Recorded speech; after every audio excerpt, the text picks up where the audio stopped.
रविवार का दिन था। छुट्टी होने की वजह से मैं उस वक्त घर पर ही था। मेरी बहन हर रोज सब्जियां एक सब्जी बेचने वाले आंटी से खरीदा करती थी। उस दिन भी वो सब्जी बेचने वाली आंटी हमारे घर के पास सब्जी बेचने के लिए आती है। मेरी बहन ने उन्हें मेथी के बंडल के बारे में पूछा। वो आंटी ने उसकी कीमत 20 रुपए प्रति बंडल कहा। मेरी बहन की कीमत उस सब्जी बेचने वाले आंटी की कीमत से ठीक आधी थी, पर मेरी बहन ने उस सब्जी बेचने वाली आंटी से ये भी कहा था कि अगर तुम मुझे 10 रुपए प्रति बंडल के दाम में दे दी तो मैं तुमसे 3 बंडल खरीदूंगी। मैं देखता रहा।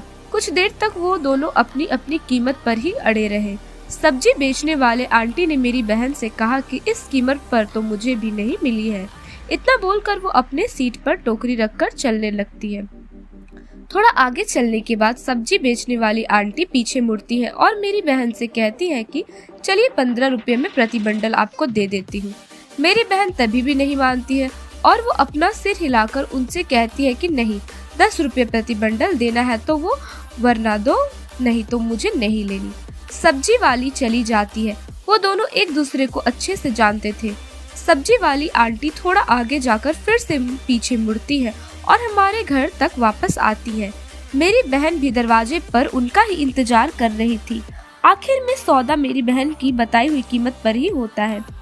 मेरी बहन मेथी के प्रत्येक बंडल को अच्छे से देखकर उसमें से अच्छे अच्छे 3 बंडल निकालकर अंत में उसे पैसे दे देती है। सब्जी वाली आंटी ने बिना गिने ही पैसे ले लिए। जैसे ही वो नीचे से उठते हैं कि उन्हें चक्कर आती है और वो थोड़ा लड़खड़ाने लगती है। मेरी बहन उससे पूछती है कि क्या तुमने सुबह को उससे खाना नहीं खाया?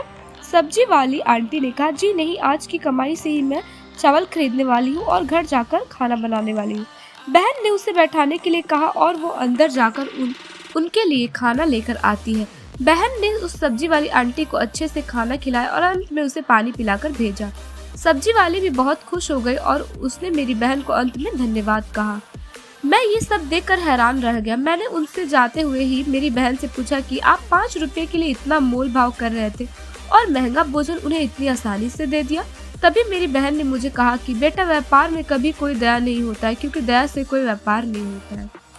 धन्यवाद। अगर आपको ये कहानी अच्छी लगी हो तो आप इस वीडियो को लाइक करें, चैनल को सब्सक्राइब करें और बेल आइकन को जरूर दबाएं।